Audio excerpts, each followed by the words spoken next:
Bonjour Driss Aït Youssef. Bonjour. Vous êtes docteur en droit public, spécialiste de la sécurité intérieure et on revient donc sur ce match. Il y a 4000 policiers et gendarmes qui vont être mobilisés, 1600 agents de sécurité, un dispositif de sécurité XXL, inhabituel, c'est le mot qu'a utilisé le préfet de police de Paris, Laurent Nunez, à propos de ce match donc France-Israël au Stade de France. Il fallait le maintenir, ce match. Oui, moi je pense profondément à titre personnel qu'il fallait le maintenir, délocaliser un match. C'est de France-Israël, c'était céder évidemment à la haute tension et puis à la panique. Moi je pense que le ministre de l'Intérieur a eu raison de maintenir ce match au Stade de France. Alors on verra évidemment s'il y arrive, surtout à le maintenir dans ces conditions-là. Bien sûr, tout le monde a en tête les images terribles d'Amsterdam jeudi soir, avec ce qui ressemblait quand même à une chasse aux Juifs dans les rues de la capitale de la Hollande, enfin de la principale ville, puisque c'est la capitale. Comment on fait pour sécuriser en avance un tel événement?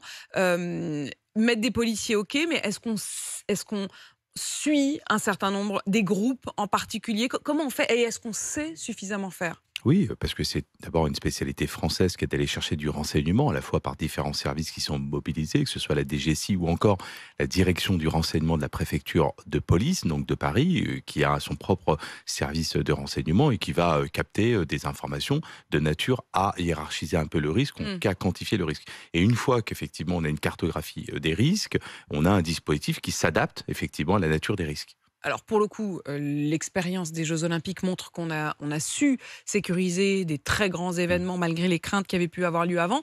Là, il y a quand même un lieu, le Stade de France, où il y a un précédent en termes de matchs qui ont dégénéré avec des grandes violences autour. Là, c'était pas une question d'antisémitisme, c'était une question quand même de très grande violence. C'est le fameux match, on se souvient, qui avait eu lieu il y a 2 ans au Stade de France, le Finale match de des l'UEFA. Anglais, avec une scène folle de supporters qui n'arrivaient même plus à sortir du stade. Est-ce que les leçons ont été tirées depuis? Alors, vous faites bien de rappeler cette finale de l'UEFA. Il y avait un manque d'anticipation parce que je rappelle que avant ça, il y avait une grève, il y avait un problème de nœuds, notamment à la gare entre la SNCF, etc.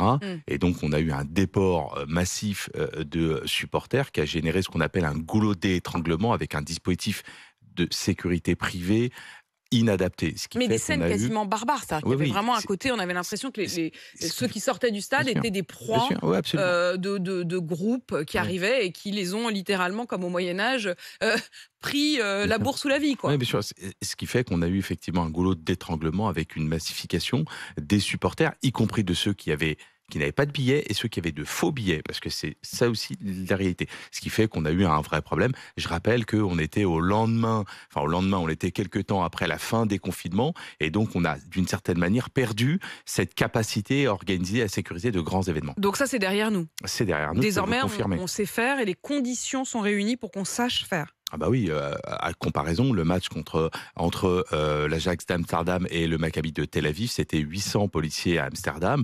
On parle là de 4000 policiers, c'est-à-dire 5 fois plus de policiers et de gendarmes, plus 1600 agents de sécurité. C'est quand même un dispositif qui n'a rien à voir avec ce qu'on a vu jeudi dernier à Amsterdam. Jeudi dernier, à Amsterdam, c'est des scènes abominables, avec, on voit des gens au sol qui sont obligés de crier « Je ne suis pas juif » pour essayer d'échapper aux coups, à la violence d'hommes qui leur courent après dans les rues d'Amsterdam. Comment est-ce possible que la police d'Amsterdam, qui depuis dit avoir honte de ce qui s'est passé, le ministre de la Justice hier et le Premier ministre hollandais qui encore hier soir disait arrêtons d'essayer de chercher des prétextes, ça n'est que de l'antisémitisme pur et simple. Comment c'est possible que ça n'ait pas été anticipé? Alors, il a raison de dénoncer cet antisémitisme simple, violent, dangereux. Et dans le même temps, il y a eu très certainement, mais il devrait y avoir une enquête administrative pour regarder, c'est un manque d'anticipation. Je pense que quand il y a 2 rencontres comme ça, qui sont des rencontres quand même d'un championnat, il faut qu'il y ait une anticipation, notamment sur Il y avait les combien de menaces. policiers, vous disiez 800? 800 policiers pour un match comme ça. Je trouve que c'est peu, très peu, trop peu. Donc nous avons, en France, on a plutôt une bonne expérience. On a vu les Jeux Olympiques et Paralympiques se sont globalement bien passés avec des délégations à la fois américaines et israéliennes qui ont été sécurisées, donc qui ont pu effectivement participer à ces festivités sportives, on a plutôt une bonne expérience en France. Les actes antisémites explosent en France. Il y aura d'ailleurs une conférence de presse tout à l'heure au ministère de l'Intérieur pour donner les tout derniers chiffres Mmh. de la montée des actes antisémites. Dans ce contexte-là, Israël recommande à ses citoyens de ne même pas se rendre au match. On sait qu'il y a très peu de billets qui ont été vendus. Euh, Qu'est-ce qu'on peut leur dire? Venez quand même, la France sait accueillir? Ou est-ce que vous dites qu'il vaut mieux pas prendre ce risque? Moi, je leur dis, venez quand même. La France, c'est à la fois accueillir, elle sait sécuriser. Donc aujourd'hui, nous savons que sur 80 000 places, il y a environ 20 000 places qui ont été vendues. La France, elle sait à la fois organiser et sécuriser ce genre de manifestations sportives qui doit rester des moments de fraternité. On le voit bien, à chaque fin de match, à la fois les joueurs et les entraîneurs vont se saluer. Je ne vois pas pourquoi il en serait différemment des supporters. Ça doit être un moment festif. Donc nous savons parfaitement organiser et sécuriser ce type de manifestations sportives. Alors, il y a le match jeudi matin, mais dès jeudi soir, je veux dire, mais la veille, mercredi soir, il y a 2 événements à Paris. Enfin, il y en avait un organisé depuis très longtemps, qui est un gala qui s'appelle Israel Forever, qui est organisé par une association. C'est un événement privé avec l'idée, effectivement, de glorifier, en quelque sorte, y compris de ramener des fonds pour Israël. Et puis, il y a une sorte de contre-événement organisé notamment par la France Insoumise, une manifestation pro-palestinienne à quelques pâtés de maison de ce gala pro-Israël. Ces 2 événements, d'abord le gala, il est maintenu, en effet. Le préfet de police de Paris l'a précisé, il a décidé de maintenir, parce qu'il dit c'est une association privée, nous n'avons aucune raison d'interdire. La manifestation qui vient se greffer là-dessus, c'est très responsable de faire ça?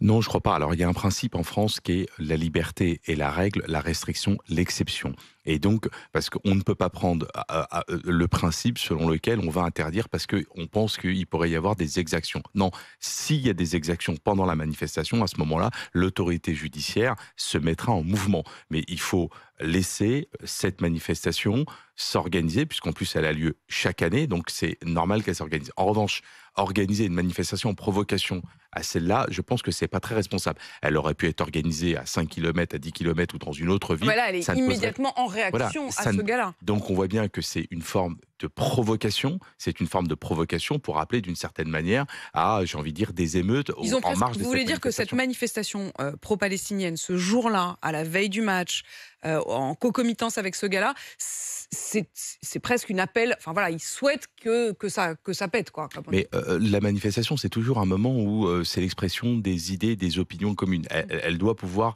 se mettre pro-palestinienne. Il n'y a pas de difficulté à ce qu'il y ait des manifestations. C'est le lieu et surtout et la date et le contenu.